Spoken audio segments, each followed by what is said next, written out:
നമസ്കാരം. എൻ്റെ പേര് സന്തോഷ്. ഞാൻ കോട്ടയം ജില്ലയിൽ നീണ്ടു പഞ്ചായത്തിൽ മേക്കാവ് അമ്പലത്തിൻ്റെ അവിടെയാണ് താമസിക്കുന്നത്. ഞാൻ ചിരട്ടയിൽ ചെറിയൊരു അമ്പലം പണിതിട്ടുണ്ട്. ഒരു 33 ദിവസം സമയം എടുത്താണ് ഒരു 60-65 ചിരട്ടയോളം കണ്ടിച്ച് പീസാക്കിയാണ് ഞാൻ ഒരു അമ്പലം ഉണ്ടാക്കിയിരിക്കുന്നത്. അത് നിങ്ങളിലേക്ക് ഞാൻ ഒന്ന് എത്തിക്കുകയാണ്.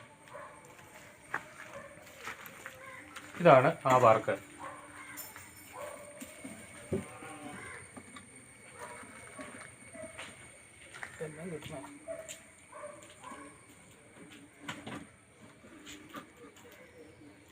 അകത്ത് ചെറിയ ബൾബൊക്കെ ഇട്ടിട്ടുണ്ട്.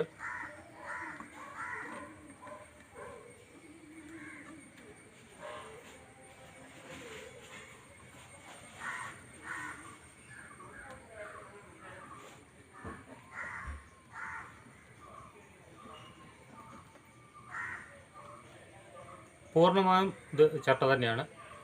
ഇത് ഇഷ്ടപ്പെട്ടെങ്കിൽ എല്ലാവരും ലൈക്ക് ചെയ്യുക, ഷെയർ ചെയ്യുക, സബ്സ്ക്രൈബ് ചെയ്യുക.